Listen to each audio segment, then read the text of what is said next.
চিকন কান্নার শব্দ যেন ভেসে আসলো ঋষিকেশের কানে। ঋষিকেশ বেশ সাহস জুগিয়ে চিৎকার করে বলে উঠল, হেই হেই, কে কে ওখানে? সামনে এসো বলছি। রাত বিরতে আমার এসব মস্করা একদম পছন্দ নয়। কে আছে? রমেন বাহাদুর আতঙ্কে রিক্সা ফেলে দৌড় দিল।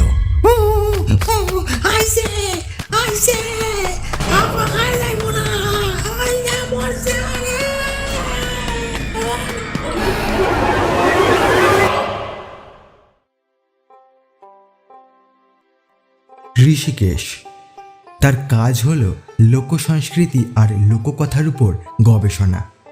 সেই সূত্রেই পৌঁছেছিল একেবারে মফস্বলের ছোট স্টেশন ধুলিয়াপুরে, যার একপাশে আদিগন্ত বিস্তৃত শালবন, আর ঘড়ির কাঁটায় রাত 9টা। টিপ টিপ করে বৃষ্টিও পড়ছে, হাওয়ায় ভেজা মাটির গন্ধ আর শালবনের সোদা গন্ধ। কিন্তু এই গন্ধের সঙ্গে মিশেছিল আরও কিছু, যা পরিচিত তো একেবারেই নয়, বরং একটা চাপা অস্বস্তি জায়গায়। আর স্টেশন প্রায় জনশূন্য। পুরনো আমলের লণ্ঠনগুলো টিম টিম করে জ্বলছে। প্ল্যাটফর্মের কোণে একমাত্র চায়ের দোকানে সে দেখল এক বৃদ্ধকে। তবে তিনি আর কেউ নয়, তিনি স্টেশন মাস্টার কালীচরণ দাস। ঋষিকেশ কিছুটা হেঁটে গিয়ে তাকে ধীর কণ্ঠে জিজ্ঞাসা করল, নমস্কার, আপনি কি কালীচরণ দাস? আগে আমার নাম ঋষিকেশ। একটা কাজের জন্য এই অঞ্চলে এসেছি। কালীচরণ দাস এবার ধীর এবং ক্লান্ত স্বরে বলল, আসুন। এত রাতে এই স্টেশনে কেউ আসে না বাবু, বিশেষ করে এখন। এই শালবনের পাশ দিয়ে তো নয়।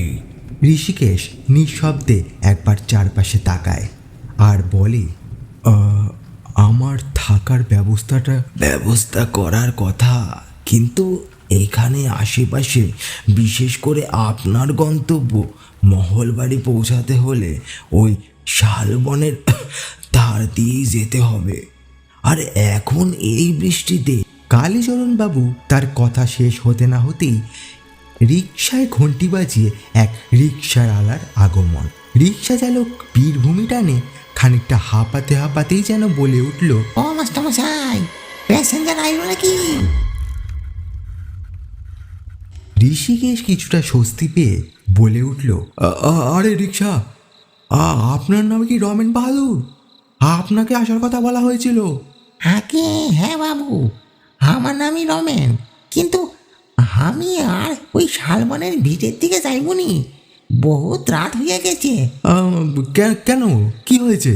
সে বড় ভয়ানক কথা বাবু। ওই শালবন ওই শালবন নিশি ডাক হয়েছে। গত মাসেও একটা ছোড়া গেল রিক্সা লইয়া, আর ফেরে নাই। এমন সময় একটা তীব্র অপ্রত্যাশিত চটার শব্দ, যেন কেউ প্ল্যাটফর্মে খুব জোরে কিছু ফেলছে।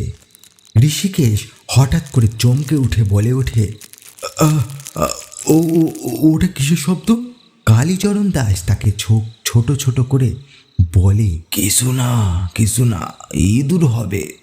পুরনো স্টেশন তো, তাই আর কি। চলেন বাবু, জলদি চলেন, বড্ড ডর লাগতেছে। বেশি কথা কম না মানা। রমেনের দ্বিধা থাকা সত্ত্বেও অনেক বুঝিয়ে শেষমেশ তাকে রাজি করালো ঋষিকেশ। ব্যাগগুলো রিকশার পেছনে রাখতেই একটা শীতল হাওয়া যেন স্টেশন ছড়িয়ে শালবনের দিকে টেনে নিয়ে গেল। পাখান উল্টিয়ে বসেন বাবু, শালবন শুরু হয়ে গেছে। বেশ কিছুটা গিয়ে রমেন বাহাদুর যেন রিকশাটা থামিয়ে দিলেন, আর ঋষিকেশ বলল, আরে তুমি আবার রিক্সাটা থামালে কেন? একই এত রাত হয়ে গেছে, তার মধ্যে আবার এসব কি? প্রবলেমটা কি বলো তো? কি চেন পড়ে গেছে নাকি? রমেন বাহাদুরের গলায় যেন আতঙ্ক তখন ডানা বেঁধেছে। ফিস ফিস করে সে বলে, দেখেন বাবু, আপনি আপনি সামনে দেখেন। হঠাৎ তীব্র দ্রুত হৃদস্পন্দনের শব্দটা এতটাই জোরালো যেন ঋষিকেশের কান অব্দি এসে তা পৌঁছেছে। তবে সেই হৃদস্পন্দন আর কারো নয়, রমেন বাহাদুর রিক্সা চালকেরই বটে। ঋষিকেশ কিছুটা নিচু স্বর করে রমেন বাহাদুরের দিকে চেয়ে বলে, কি দেখছো? কিচ্ছু তো নেই, শুধু জমাট অন্ধকার আর শাল গাছের শাড়ি।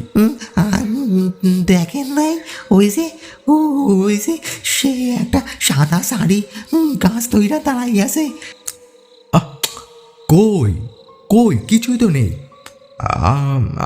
তোমার চোখে মনে হয় কিছু ভুল হচ্ছে, তুমি ভালো করে দেখো আর তাড়াতাড়ি করে চলো।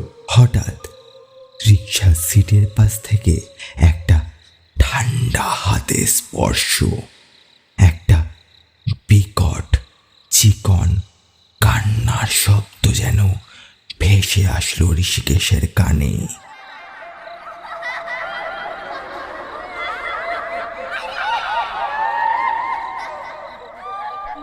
ঋষিকেশ বেশ সাহস জুগিয়ে চিৎকার করে বলে উঠল, হেই হেই, কে কে ওখানে? সামনে এসো বলছি, রাত বিরাতে আমার এসব মস্করা একদম পছন্দ নয়। কে আছে? রমেন বাহাদুর আতঙ্কে রিক্সা ফেলে দৌড় দিল। আইসে আইসে আমার হালাই মোনা আইয়া বলছে। রমেনের দৌড়ানোর শব্দ দূরে সরতে লাগলো। ঋষিকেশের দ্রুত শ্বাস প্রশ্বাস আর বৃষ্টির শব্দ ক্রমশ বাড়ছে। রমেন তো রিক্সা ফেলে পালালো। ঋষিকেশ তখন একা, ভয়ে শরীর অবশ হতে শুরু করেছে রীতিমতো। কিন্তু কৌতূহলী মন তখন সব ভয় ছাপিয়ে গেছে। এমন সময় ঋষিকেশের পায়ের কাছে কিছু ঘষা লাগার শব্দ। এ কি? এ তো একটা গয়নার বাক্স, একটা পুরনো দিনের রৌপ্য লকেট। এটা কোথা দিয়ে আসলো? এতক্ষণ তো ছিল না। তারপরই একটা ক্ষীণ মেয়েলি কণ্ঠের হাসি শালবন থেকে ভেসে আসে। ঋষিকেশ শালবনের দিকে তাকিয়ে একটু ভয় মেশানো সাহসী গলায় জিজ্ঞাসা করলেন, কে কে কে হাসছে? দূরে টর্চের আলো ফেলতেই ঋষিকেশ দেখতে পেল কালীচরণ দাস দাঁড়িয়ে রয়েছে এক গাছের আড়ালে। কালীচরণ দাস এগিয়ে এসে ঋষিকেশকে বললেন, আরে ঋষিকেশ বাবু, আপনি এখানে? রমেন কই? আর রমেন রমেন তো আমাকে এখানে ফেলেই পালিয়ে গেল। যাই হোক, এই দেখুন, এটা হঠাৎই রিক্সায় পেলাম। এটা একটা লকেট বোধ হয়, তাই না? কালীচরণ দাস লকেটটা দেখে চমকে ওঠে। ও, এটা এটা একটা লকেট। এটা তো 10 বছর আগে খুন হওয়া ওই মেয়েটার ছিল। গ্রামের জমিদার বাড়ির মেয়ে। সবাই বলতো নাকি ওই শালবনের হারিয়ে গেছিল, আসলে তো খুন হয়েছিল। খুন? কে খুন করেছিল? আপনি জানেন? সে কথা থাক, সে বহু পুরনো কথা। ওই বাড়ির বড় ছেলে, সে তখন ছোট, সেই নাকি খুন করেছিল, কিন্তু প্রমাণ হয়নি। আর আর ওই সাদা শাড়ি, ওই কান্না? ওই মেয়েটার আত্মা শান্তি পায়নি। যারা তাকে শান্তি দেয়নি তারা আর ফেরেনি। একটু থেমে ঋষিকেশের চোখের দিকে তাকিয়ে কালীচরণ বাবু আবারও বললেন, কিন্তু রমেন বাহাদুর তো নিরীহ মানুষ। সে কেন ভয়ে পালালো? আর আপনি আপনি বা ফিরছেন না কেন?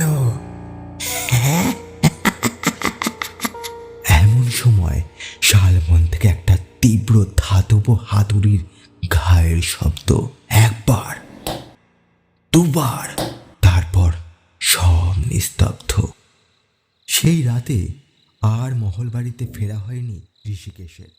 লকেটটা হাতে নিয়ে ঋষিকেশ স্টেশনে ফিরে এসেছিল। লকেটটা স্টেশনের প্ল্যাটফর্মের একটা বেঞ্চিতেই ফেলে গেছিল সে। আর তারপর পরের দিন রমেন বাহাদুরও ফিরে এসেছিল, কিন্তু সে তার রিক্সা নিতে আসেনি। সে এসেছিল তাকে বলতে যে গত রাতে সে নাকি সেই সাদা শাড়ি মেয়েটিকে নয়, দেখেছিল কালীচরণ দাসকে শালবনের ধারে দাঁড়িয়ে হাসতে। পরে অবশ্য ঋষিকেশ জানতে পেরেছিল খুন হওয়া মেয়েটির বাবাই ছিল এই কালীচরণ দাস স্টেশন মাস্টার। তবে কি সেটাই ছিল তার প্রতিশোধ, নাকি রিক্সা চালক রমেনের শুধুই মনের ভুল? আর ওই লকেট প্ল্যাটফর্মে ফেলে আসা পরেও কেন যেন মনে হচ্ছিল শালবনের গভীর থেকে আসা একটা ফিসফিসানির শব্দ তাকে জিজ্ঞাসা করছে, তুমি কি সত্যি দেখেছ নাকি শুনেছ?